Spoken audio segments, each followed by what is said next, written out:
Vždy hľadaj útočisko u Boha pred peklom. Viete, ako to je? Poďme preskúmať peklo.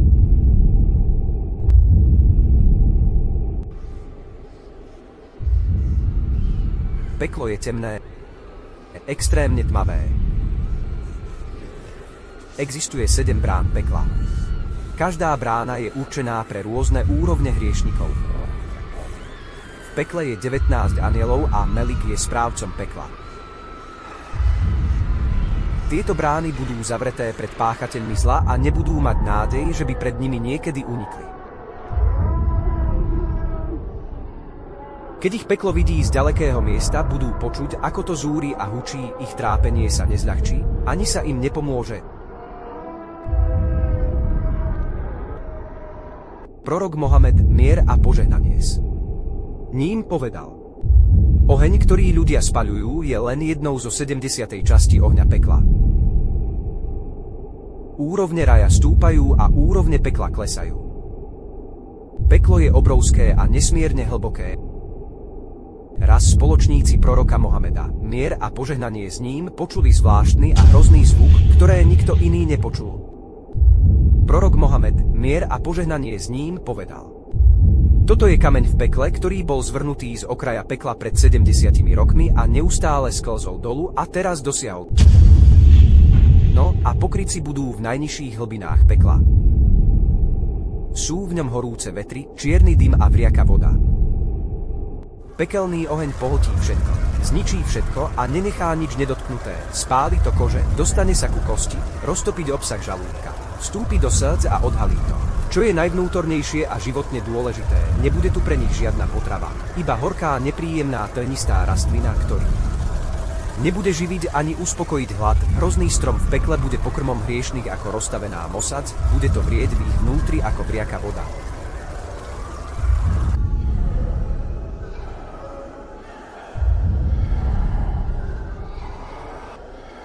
Plody stromu sú ako hlavy diablov a dostanú vypiť zmes z vriacej vody a olejov. Ľudia budú piť pod alebo šťavu ľudí v ňom a budú kremiť horiace uhlie a oheň pekla za trest.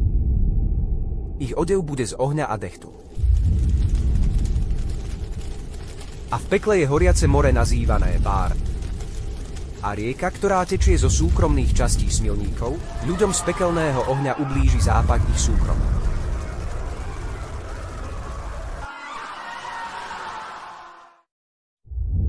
Častí a v pekle je časť nazývaná Zamharir, ktorý je extrémne a kruto studený, a jedlá a nápoje sú v ňom extrémne studené. V pekle je väzenie s názvom Búlus, tiež je v ňom studňa smútku. A údolie v pekle, nazývané Vel, a hora s názvom Saod, a ľudia naň položia ruky. Ruky sa im roztopia, keď naň položia nohy, roztopia sa im nohy. Peklo má 70 000 údolí, každé údolie má 70 000 vetiev a v každej vetve je 70 000 domov, v každom dome je 70 000 štrbín. V každej štrbine je 70 000 hadov a na boku každého hada 70 000 škorpiónov. Tí, ktorí neveria v Boha. Jeho skutočných poslov, tí, ktorí urobili zo spravodlivých ľudí bohov, tí, ktorí verili v niečo alebo niekoho, kto im môže prospieť inak ako Boh, a urobili bohov z kameňov a uctievali ich, budú palivo pekla. A Boh povedal: bojte sa ohňa, ktorého palivom sú ľudia a kamene pripravené pre neveriaci. Ich Boh povedal: iste by neveriaci a to, čo teraz uctievate okrem Boha, ste palivom pre peklo, vojdete doň, keby to boli bohovia, nevstúpili by tam a všetci v ňom zostanú.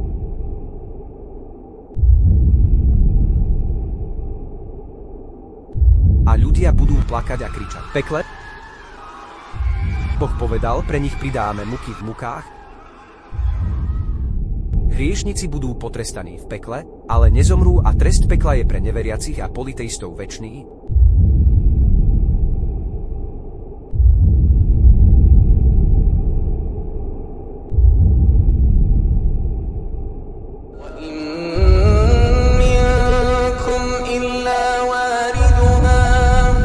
كان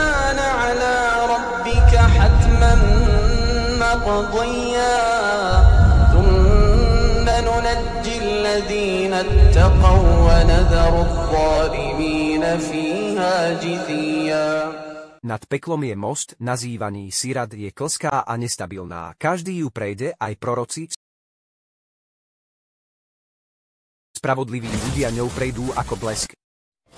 Niektorí pôjdu ako myhnutím oka, niektorí pôjdu ako dostihové kone. Niektorí pôjdu ako mulice, niektorí pomaly a niektorí len pohybujú nohami, rýchlosť bude závisieť od ich činov, niektorí ju prejdú bezpečne. Niektorí budú poškriabaní, ale v bezpečí, ale niektorí budú pošmyknutí a hodení do pekla a tí, ktorí ho prekročia, vstúpia v raj.